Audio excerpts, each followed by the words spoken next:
Good morning, everybody. Welcome to another edition of the Go Forward Show. We are here with Mark Hancock, who is the head of the Trail Life USA organization. We're at NRB in beautiful Nashville, Tennessee.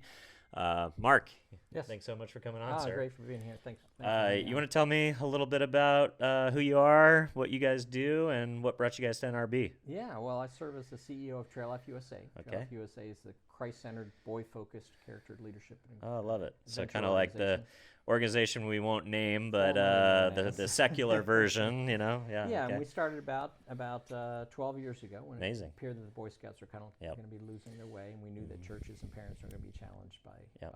the drastic change that they're going through. And of course, that organization is not who they used to be. Yeah, 100%. But we've grown in that time. We have 70,000 members in all 50 Wow, states. About that's amazing. 1,500 churches Okay. that have Trail Life USA troops. And it's everything that you would expect Yeah.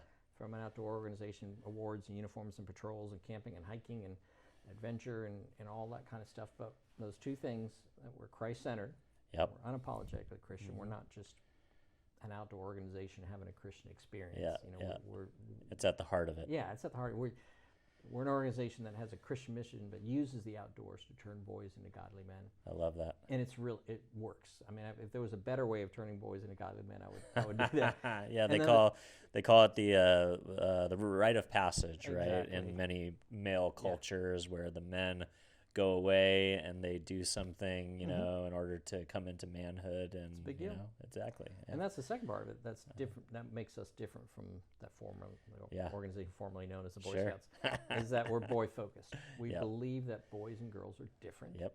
It's not a value statement. Masculinity is an the truth. important thing Yeah. to cultivate, Yeah. and being men is important. And, Absolutely. And boys need a space to be boys. I love it.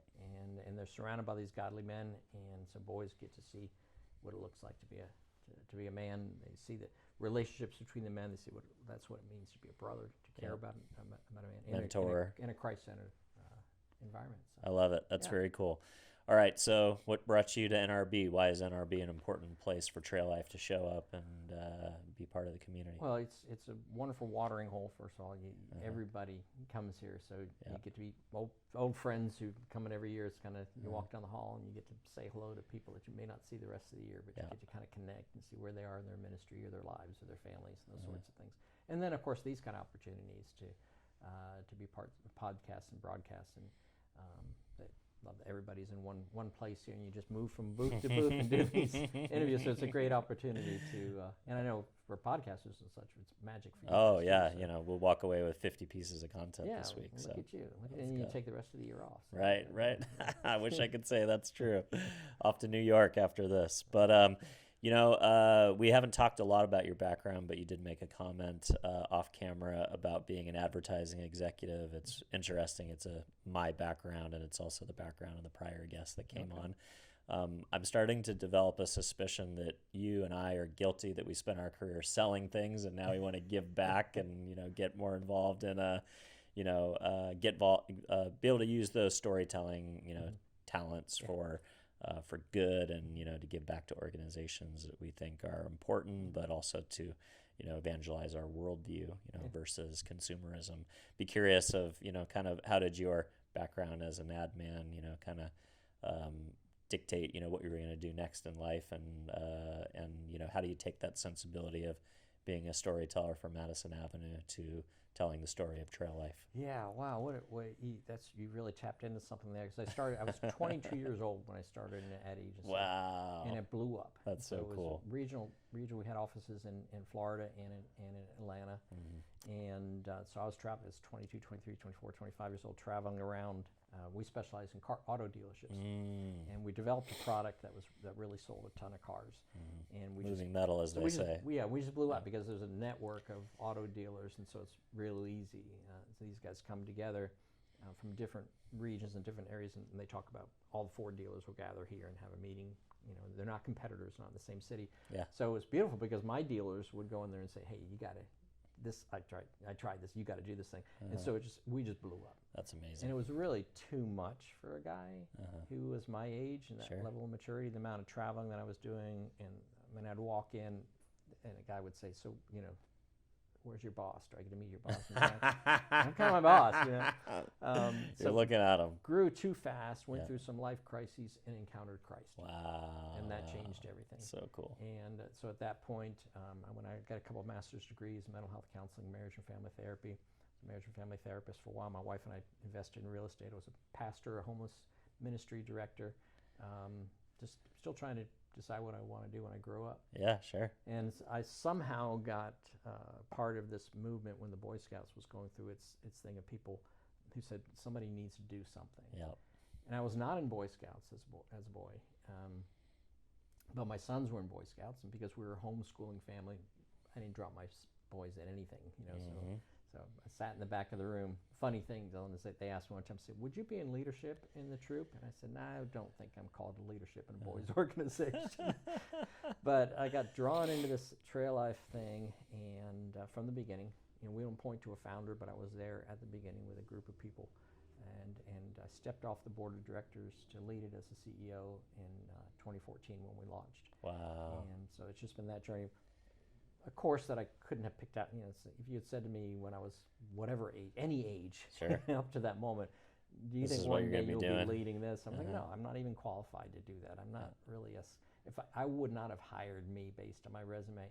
But when you look back and you say, look at the things that I did, to start an organization with no money, it helped to be a storyteller and understand how people. And so some of that stuff from the ad agency helped. Yeah. And the ministry part, that helped. Oh yeah. And it's cumulative mental health effects. counseling Yeah.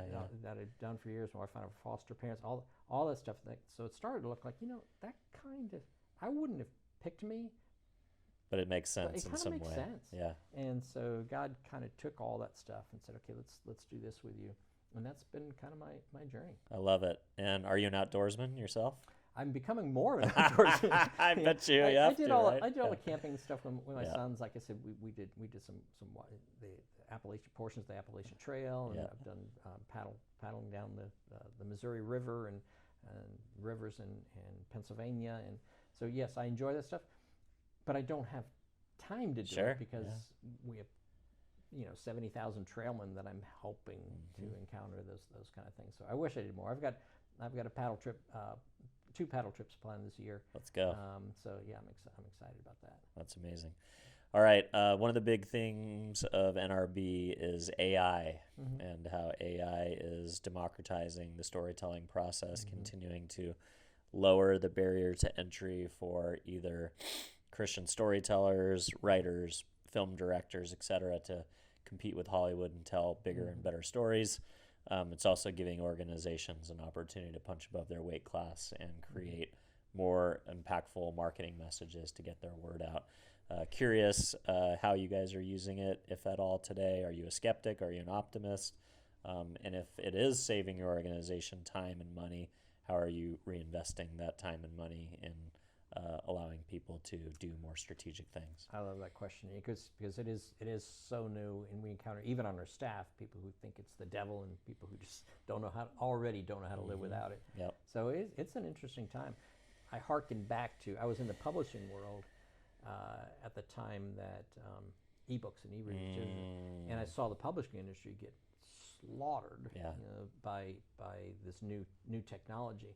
So I got to look at it and say, okay, there were those that embraced it, and they're still around, and then those who had said, no, people will always love paper books, and they still do love paper books, but totally. you can't live off. Yeah, you got to be on both sides. The paper book is the novelty; it's the vinyl record. Things of that nature. So having been a part of, watched that thing, that has somewhat informed me to say, okay, let's be careful. Let's not reject. I use it a ton. Yep. More organizational stuff than content creation, but I can see the magic and the wonder of content creation. I talk to my chat GPT. I have a 45-minute commute, and rather than listen to an ebook or something like that, I'm like custom writing the book as I go, asking the questions that I want answered. Yeah, you're conversating with the wealth of human knowledge. Yeah. So I get in the car and it's like, well, what do I want to learn about today? So that's really helpful for me because it used to be, like I said, listening to the audiobooks on Yep. leadership or whatever. Yeah. And now we just have this back and forth kind of conversation. That's probably, for me, the most beneficial use of it.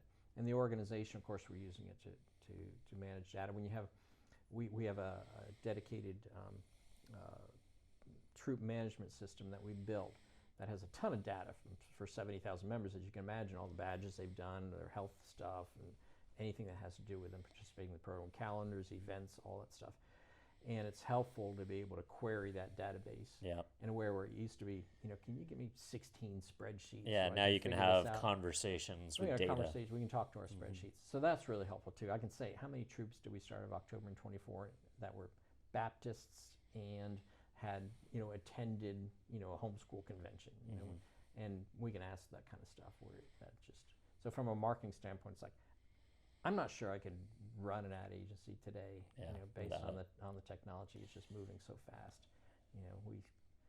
When I think about my ad agency, which in the 80s, you're probably not that old, but in the early 80s, it was archaic. We had paper. Still not quite in the digital world, but I remember bringing an Apple computer home, a Macintosh. And had two little drives, with floppy drives. You put your program in one, and you put your data thing in the other, and it was like, wow, this is going to change everything. And of course, yes. Yeah, totally. Well, Mark, thanks so much for coming over and spending a little time talking with our audience. If folks want to learn more and potentially maybe inquire with Trail Life about getting a chapter going, either at their church or learn more about the organization, where would you like to send folks to connect and learn more? Yeah, traillifeusa.com, 2 L's in the middle, traillifeusa.com, and you can go there and you can find out. You click on Get Connected, it'll show you a map of the United States, all the troops that are in your area. If there's not a troop, you can click on How to Start a Troop, and we'll help bring a troop to your church. Amazing. Thanks, sir. Thank you, Dylan. Cheers.